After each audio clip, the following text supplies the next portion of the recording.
Nina Lesic, bienvenida, ¿cómo estás? Hola, Noé, Sergio. Nuevamente nos conectamos para hablar de los resultados postelectorales y qué pasa, chicos, específicamente con la economía, con el dólar, con los precios y cómo todo esto repercute en todos los ciudadanos. Nosotros estamos en compañía de Fernando Galante, economista, para poder desglosar un poco lo que sucedió ayer. Bueno, Fernando, ¿qué lectura económica se hace de todo esto? Bueno, en primer lugar, lo que uno tiene que tener en cuenta es que lo que importa en los mercados financieros es lo que se esperaba contra lo que termina pasando. La realidad es que lo que se esperaba era un día fatídico para el oficialismo, para la Libertad Avanza.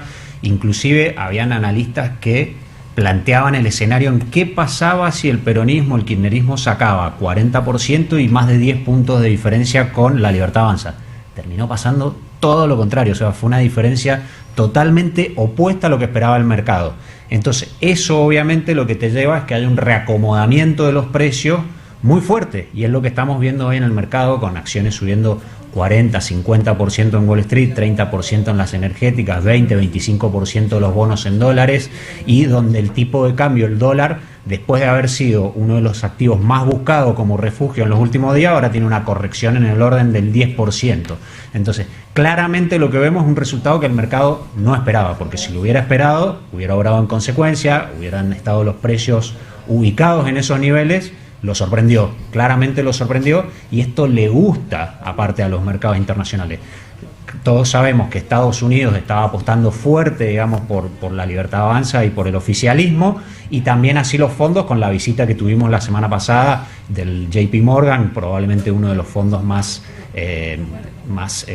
vistos a nivel internacional al momento de pensar en inversiones, con lo cual se le terminó. Pasamos de un escenario donde uno creía que podía haber una dinámica muy negativa a que se le alinearan los planetas al gobierno. Y para redondear con esa situación, aparte del muy buen resultado electoral que termina teniendo y que sorprende, hay un muy buen discurso.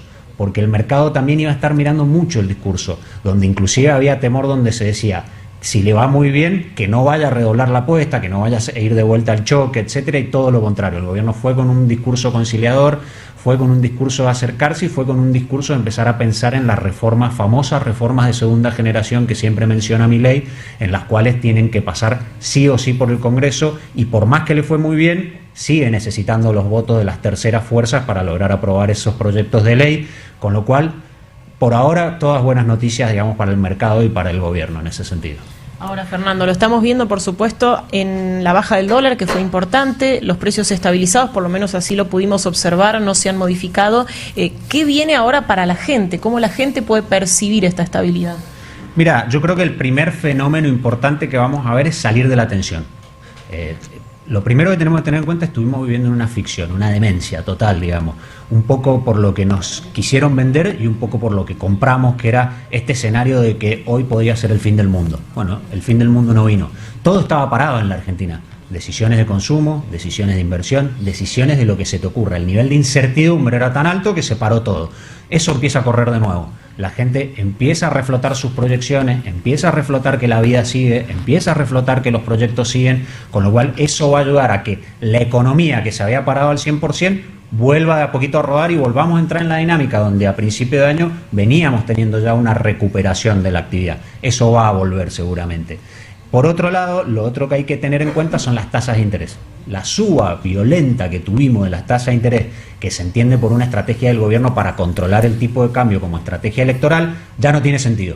Entonces, las tasas de interés van a bajar, eso va a ayudar mucho a que vuelva otro fenómeno que estábamos viendo incipiente a principio de año, que era la recuperación del crédito, y eso va a ser súper importante para consumo y para inversión, ¿sí? Entonces, probablemente estas tasas que veíamos la semana pasada en el orden de arriba del 50%, volvamos rápidamente a tasas más en el torno del 30%, y a medida que la inflación vuelva a recuperar la baja, quizá todavía tasas de interés más bajas hacia adelante.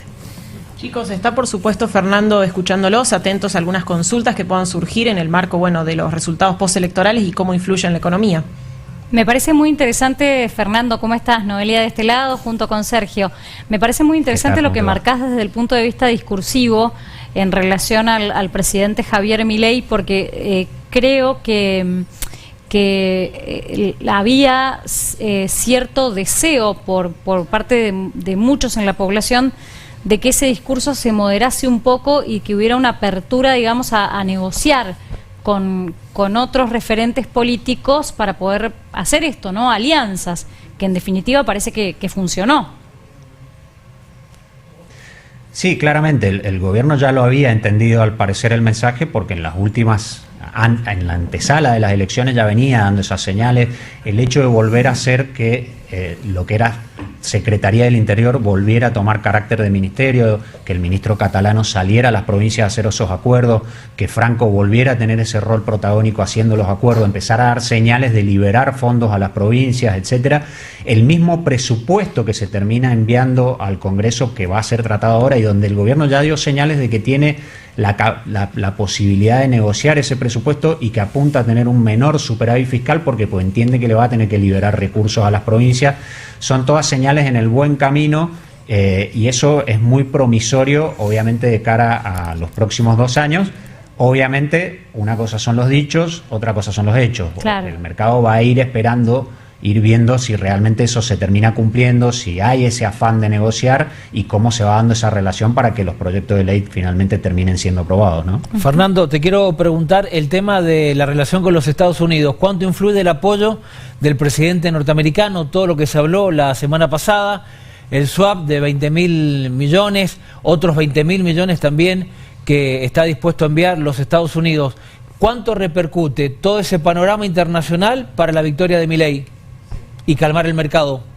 Mira, creo que fue fundamental desde lo último que acaba de decir, calmar el mercado. Fíjate una cosa que para mí me parece muy paradigmática. En el 2019, de cara a lo que fueron las elecciones que termina perdiendo el macrismo, inclusive acordate que hay un jugador en común entre esos dos periodos, que es Caputo. Caputo tenía una posición muy marcada en el gobierno de Macri, que decía, no dejemos correr el tipo de cambio, hay que defender el tipo de cambio porque si se corre el tipo de cambio y tenemos una corrida cambiaria, no hay gobierno que sobreviva a eso. Tuvo razón, Macri no pudo sobrevivirlo. Al margen del mega apoyo que le dio el Fondo Monetario Internacional, no le dejaron intervenir el mercado cambiario y fue la muerte del gobierno de Macri. En esta oportunidad el gobierno logró negociar un acuerdo súper importante también, pero con la posibilidad de intervenir. Y queda en manifiesto que una corrida cambiaria, que el corrimiento del tipo de cambio mata a cualquier gobierno, no lo deja ganar elecciones. El Caputo creo que se lleva una medalla en este sentido, en el hecho de que logró que esta vez sí lo dejaran intervenir. El programa que negoció con el fondo fue de intervenir en el mercado cambiario directamente, lograron mantener el tipo de cambio y bueno, el resultado en las elecciones fue muy positivo. Muy bien, Nina, dejamos la última pregunta para vos y el cierre. Sí, por supuesto que es consultarte en este caso cuándo la gente específicamente puede llegar a percibir este crecimiento, la recomposición, sobre todo el salario real, que es el objetivo del gobierno ahora, una vez que se estabilice la economía, pensando en tiempos, ¿cuánto podría llegar a pasar? Es una pregunta bastante compleja en ese sentido, no hay soluciones mágicas, esto es importante, creo que también los argentinos es bueno que estemos madurando y entendiendo que estos son procesos donde se están corrigiendo cosas que se han hecho mal en la Argentina durante muchísimos años. Sí es bueno que empecemos a ver que recorrer ese camino tiene resultados, lo vimos con la inflación, lo vimos con la baja de la pobreza y creo que lo vamos a empezar a ver también con la reactivación de la actividad. El muy buen resultado creo que te anticipa los tiempos. En un momento nosotros hablábamos que en un resultado ajustado quizá deberíamos esperar unos 3 meses para empezar a ver reactivación económica. Creo que eso se puede acelerar y si todo sale bien, quizá en los próximos meses ya se empieza a notar en la actividad y debería empezar a notarse a poco en el bolsillo también, ¿no? Muy bien, Nina. Muchísimas gracias, chicos. En este caso, Fernando Galante, hablando, por supuesto, de la situación económica y de cómo todos los resultados de ayer pueden afectar en la economía y en los precios y en este caso, bueno, que ha generado una tranquilidad en los mercados. Sobre todo en el día después, ¿no? Ya viendo cómo empiezan a comportarse los mercados en esta jornada y bueno, y con la expectativa puesta en qué va a pasar de acá a los 2 años de mandato que tiene Javier Milei por delante. Gracias, Nina, hasta luego.